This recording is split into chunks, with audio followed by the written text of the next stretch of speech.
ವಾರ್ತಾ ಮತ್ತು ಸಾರ್ವಜನಿಕ ಸಂಪರ್ಕ ಇಲಾಖೆ ಹಾಗೂ ಕರ್ನಾಟಕ ಚಲನಚಿತ್ರ ಅಕಾಡೆಮಿ ಜಂಟಿಯಾಗಿ ಆಯೋಜಿಸುತ್ತಿರುವ ಈ ಚಲನಚಿತ್ರೋತ್ಸವದ ದಿನಾಂಕ ಘೋಷಣೆ, ಪ್ರದರ್ಶನಗೊಳ್ಳಲಿರುವ ಚಿತ್ರಗಳ ಆಯ್ಕೆ, ಅತಿಥಿಗಳ ಆಮಂತ್ರಣ ಮತ್ತು ಬಜೆಟ್ ಹಂಚಿಕೆಯ ಕುರಿತು ಸಭೆಯಲ್ಲಿ ಚರ್ಚಿಸಿ ಅಂತಿಮ ತೀರ್ಮಾನ ತೆಗೆದುಕೊಳ್ಳಲಾಗುವುದು.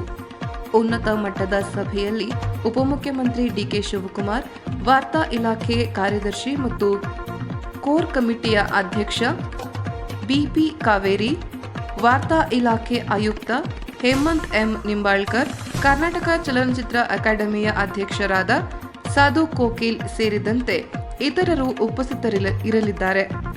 ಬೆಂಗಳೂರು ಅಂತಾರಾಷ್ಟ್ರೀಯ ಚಲನಚಿತ್ರೋತ್ಸವವು ಜಾಗತಿಕ ಮಟ್ಟದಲ್ಲಿ ಗುರುತಿಸಿಕೊಂಡಿದ್ದು 2026ರ ಆವೃತ್ತಿಯನ್ನ ಮತ್ತಷ್ಟು ಆಕರ್ಷಕವಾಗಿ ಮತ್ತು ತಾಂತ್ರಿಕವಾಗಿ ಸಮೃದ್ಧವಾಗಿ ರೂಪಿಸಲು ಸರ್ಕಾರ ಯೋಜಿಸಿದೆ. ಕನ್ನಡ ಚಿತ್ರರಂಗದ ಬೆಳವಣಿಗೆಯ ಜೊತೆಗೆ ವಿಶ್ವ ಸಿನಿಮಾಗಳನ್ನ ಕನ್ನಡಿಗರಿಗೆ ಪರಿಚಯಿಸಲು ಈ ಉತ್ಸವಕ್ಕೆ ಸಿನಿಮಾ ಪ್ರೇಮಿಗಳು ಕಾತುರರಾಗಿದ್ದಾರೆ.